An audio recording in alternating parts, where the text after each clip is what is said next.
লক্ষ্মীপুরের বশিকপুর কৃতি সন্তানদের স্মরণে আলোচনা সভা অনুষ্ঠিত। লক্ষ্মীপুরের ৭ নং বশিকপুর ইউনিয়নের কৃতি সন্তান বিশিষ্ট সমাজসেবক মরহুম আব্দুল ওয়াদুদ ভূঁইয়া ও এ.কে.এম. কামাল হোসেনের স্মরণে আলোচনা সভায় ১১ জানুয়ারি ঢাকা আইনজীবী সমিতির ভবনে অনুষ্ঠিত। আয়োজনে ঢাকাস্থ বশিকপুরবাসী প্রোগ্রামের সভাপতিত্ব করেন অনুষ্ঠান বাস্তবায়ন কমিটির আহ্বায়ক মাহমুদুল হক নান্নু, নির্বাহী পরিচালক জামিয়া জিন্নুরাইন চাটখিল, সদস্য সচিব মোহাম্মদ বেলাল হোসেন এর সঞ্চালনায় এবং হাফেজ আনিসুর রহমান এর কোরআন তেলাওয়াতের মাধ্যমে আলোচনা সভা শুরু হয়। উক্ত আলোচনা সভায় প্রধান অতিথি হিসেবে উপস্থিত ছিলেন বিশিষ্ট ইসলামী চিন্তাবিদ ও গবেষক মুফতি কাজী Ibrahim.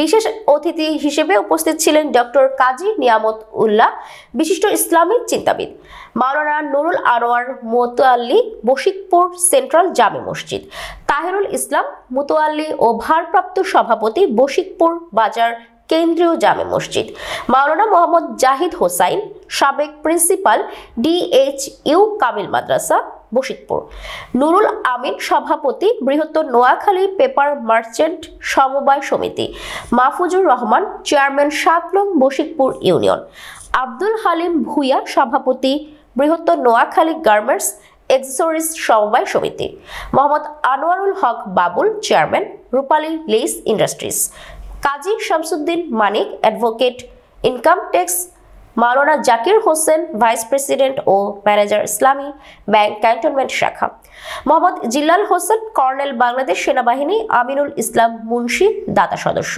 Bashikpur school and college, Toufiqur Rahman Siddique Patwari স্বত্বাধিকারী Abdullah and sons, Maruful Haque senior যুগ্ম আহ্বায়ক ও সেক্রেটারি বশিকপুর বাজার কেন্দ্রীয় জামে মসজিদ, গোলাম মোস্তফা চৌধুরী যুগ্ম আহ্বায়ক ও ম্যানেজিং ডাইরেক্টর ওয়েস্টার্ন লিভিং, মাওলানা মোর্শেদ আলম প্রিন্সিপাল বশিকপুর ইসলামিয়া মহিলা আলিম মাদ্রাসা।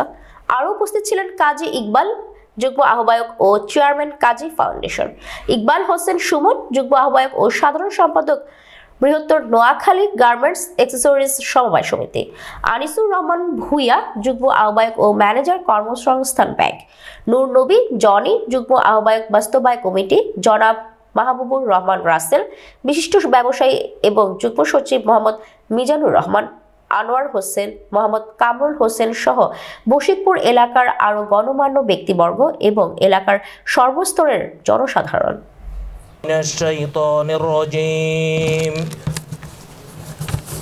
বিসমিল্লাহির রহমানির রহিম। ربنا إنك من تدخل النار فقد أخزيته وما للظالمين من أنصار। এখানে যারা আছেন আপনারা এই মানুষটার এই উদারতা, তার এই যে একটা নির্লোভ জীবন, লক্ষ লক্ষ টাকা এইভাবে তিনি যথাস্থানে ব্যয় করে গেছেন। আল্লাহ তাকে তার এগুলি কবুল করুন, দোয়া করি।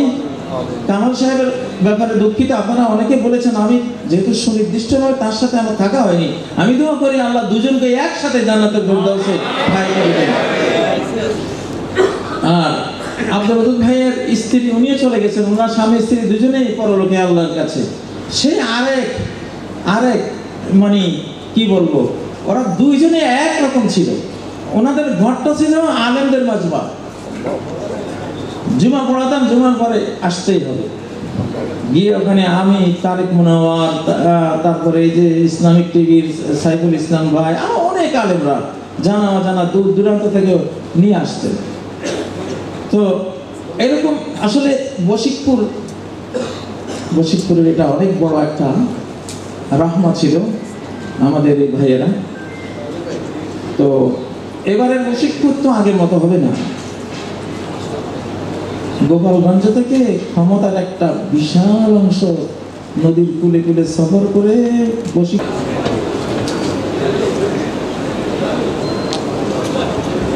সরকারি ঘোষণার পরে দেশে চলে যেতে হয়েছিল।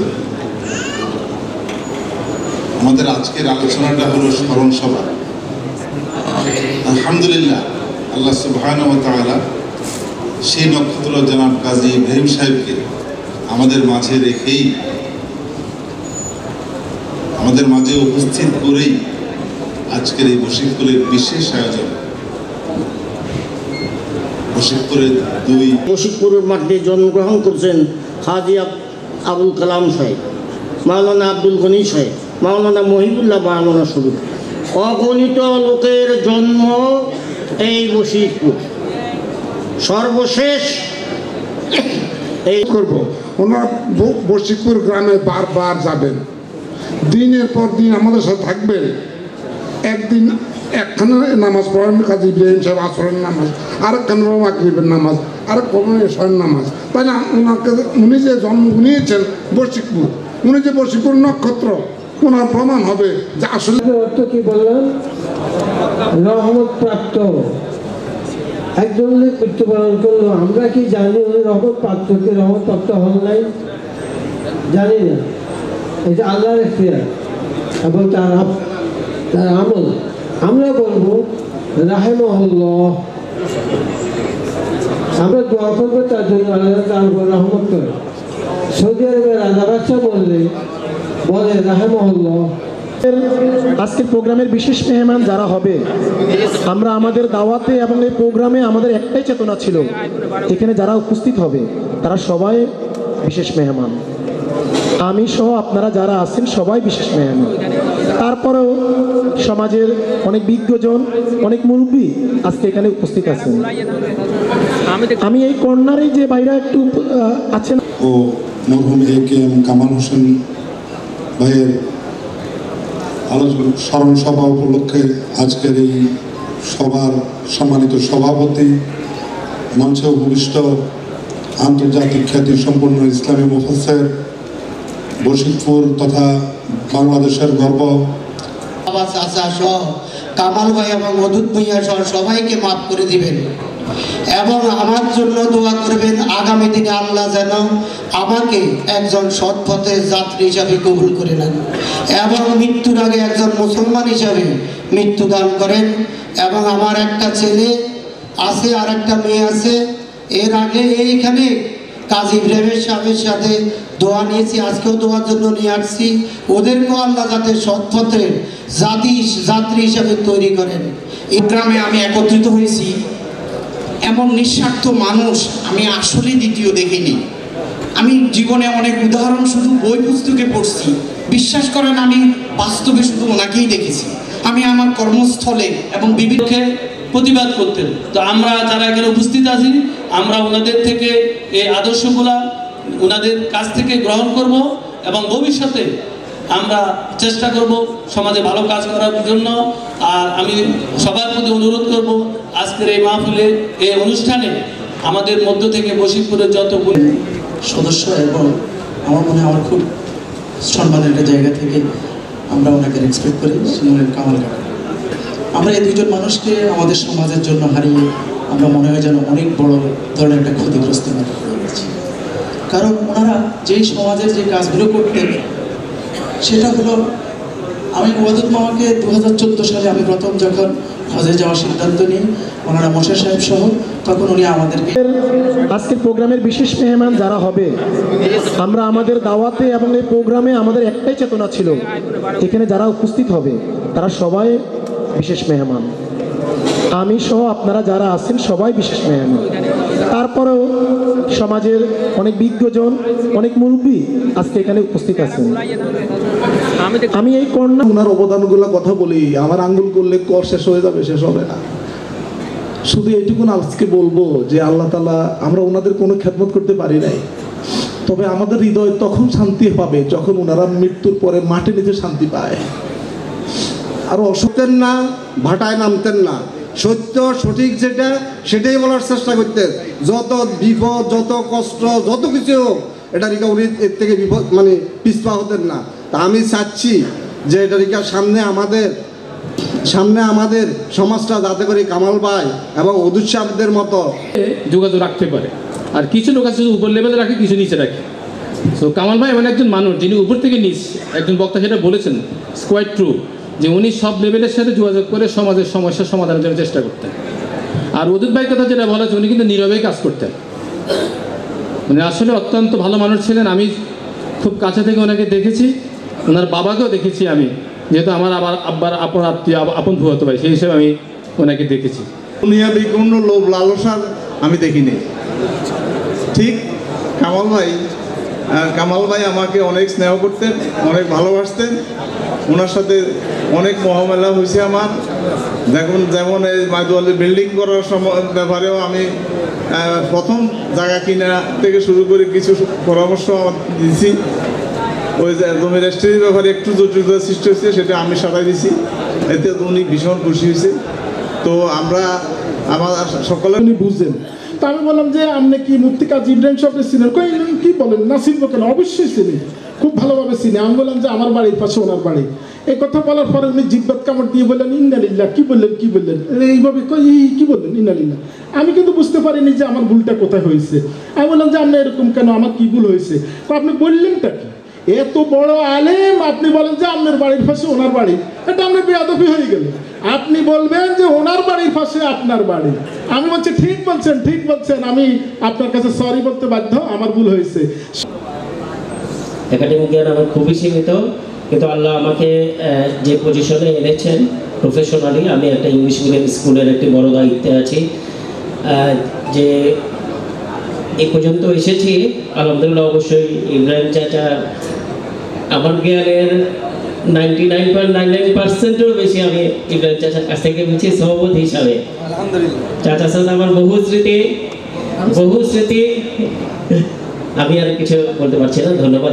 ভুইয়ার নাতি, সে সব সময় চাইতেন সবাইকে একসাথে রাখতে। আমার দাদা আমাদের সবাইকে অনেক ভালোবাসতেন। ঘুম থেকে ওঠার পর থেকে প্রথমে আমাকে ডাকতো। আমার দাদু চাইতেন আমি যেন হাফেজ হই। আপনারা সবাই দোয়া করবেন, আমার জন্য দোয়া করবেন, আমি যেন আমার দাদুর ইচ্ছা পূরণ করতে পারি। আসসালামু আলাইকুম। শুধুমাত্র বাবার সাথে বিভিন্ন প্রোগ্রাম বা মিটিংগুলোতে অ্যাটেন্ড করার কারণে। তো আপনাদের কাছে অনুরোধ থাকবে, বাবা যেহেতু নাই, আপনারা অনেকেই বাবার দায়িত্বটা বুঝে নিয়েছেন বা বুঝে নেওয়ার চেষ্টা করছেন, আমাকেও সাথে পাশে রাখবেন। আমি একটা বিশাল বড় কোম্পানিতে একটা ছোট পোস্টে চাকরি করি। আমি আপনাদেরকে আমার office time work life balance করে আপনাদেরকে যতটুকু সময় দেওয়া যায় চেষ্টা করব। এবং আমাদের 4 ভাই বোনের জন্য দোয়া করবেন, কারণ আমার ছোট ভাই ইউনিভার্সিটিতে পড়তেছে, আর 2টো বোন স্কুলে, একজন কলেজে আছে। তো আপনারা আমাদের জন্য দোয়া করবেন যেন আমরা জীবনে সাকসেসফুল হতে পারি।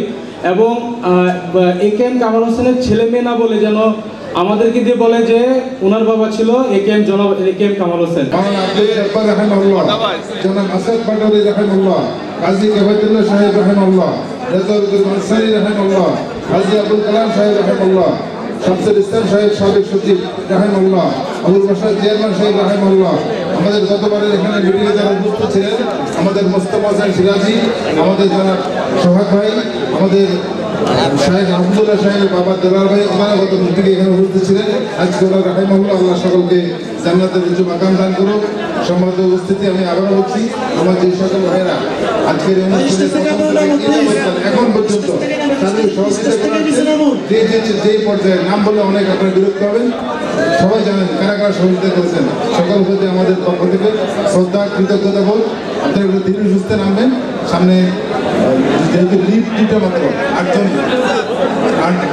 14 জন করে মানুষ নামতে হবে। আপনার মানুষ তো অনেক, ধীরে সুস্থে আপনারা যার জন্য যে আয়োজন করা হয়েছে, ছোট্ট ব্যবস্থা করা হয়েছে, আপনারা সেটা নিয়ে যাবেন, আপনি ধীরে সুস্থে নামবেন। আমি আজকের এই প্রোগ্রাম এখানে সমাপ্তি ঘোষণা করছি। দোয়া করে দেওয়া হয় না, আলহামদুলিল্লাহ আল্লাহ সকলকে ভালো রাখুন, সুস্থ রাখুন।